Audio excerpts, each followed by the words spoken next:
forward the balance of power in college basketball's greatest rivalry. A-Rod responds briefly to the latest allegations of his former friend and fellow Miamian, Jose Canseco. He was just like, hey, son, I need somebody that's going to take care of you because I'm not sure how much longer I'm going to be here. And after the death of his father, a basketball son goes home again outside the lines right now.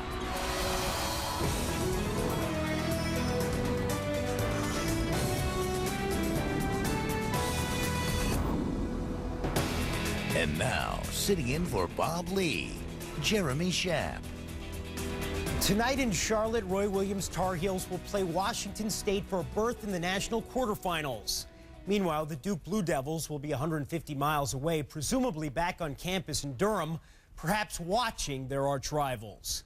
For more than a decade, Duke was unquestionably the dominant basketball program in the land.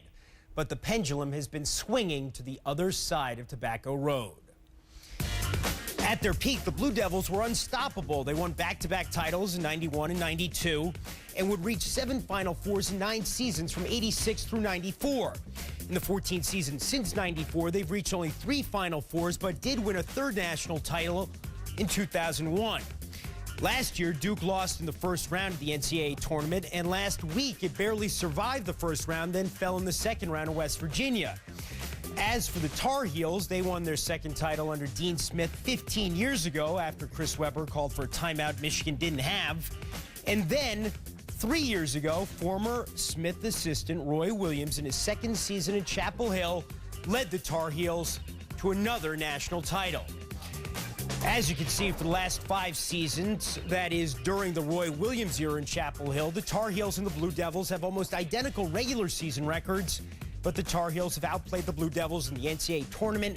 The Tar Heels, incidentally, have won 4 of their last 5 games against Duke. And for more on the shifting balance of power in the research triangle, we turn to Bomani Jones. He's a sports radio host at 8:50 a.m. in Raleigh, and he's currently teaching a course on the black athlete in America at Duke.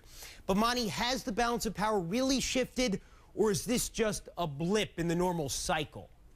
Well, it's shifted. There's no argument against the shift. The personnel differences now become staggering. And at every shift that we've had in the history of this rivalry, particularly in the last 15 years, it's always been about a shift in personnel. When those last couple of Dean Smith classes and Bill Guthridge classes came in at Carolina, they were not as talented as what Duke had. It shifted back over toward Duke's way. Once it comes around with recruiting, that's where everything comes down to in this rivalry and who's on top. Well, why is Duke losing ground in the recruiting game?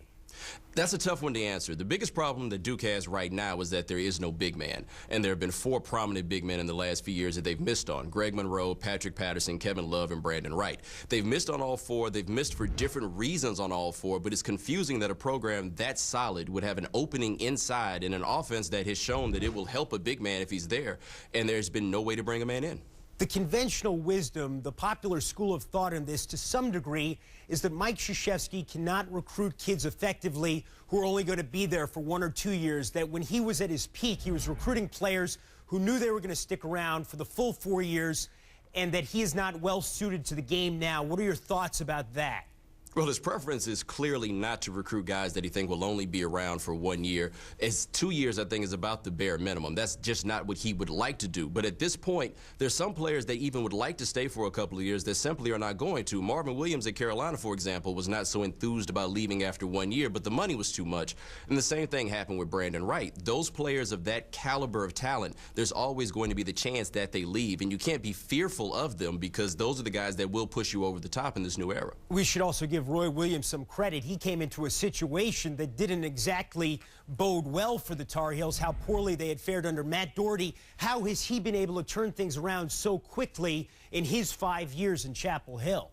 Well, people have to be fair to Matt Doherty on that one. It's not as though he left the cupboard bare. The 2002 recruiting class that North Carolina had that Doherty had left on the shelf for Roy Williams is one of the greatest ever. That's Raymond Felton, that's Sean May, that's Rashad McCants. Roy came in and there was talent all over the place. There was just a horrible environment that had to be fixed. So it's not like Roy had to come in and clean up a dreadful mess where nothing was there. It was much more like straightening up than an overhaul. So, Bomani, you're going back to teach that course at Duke. I hope no one is listening right now to this conversation. They may not greet you very happily, but thank you very much for having joined us. If they were going to get me, they'd have got me already. Bomani Jones from 850.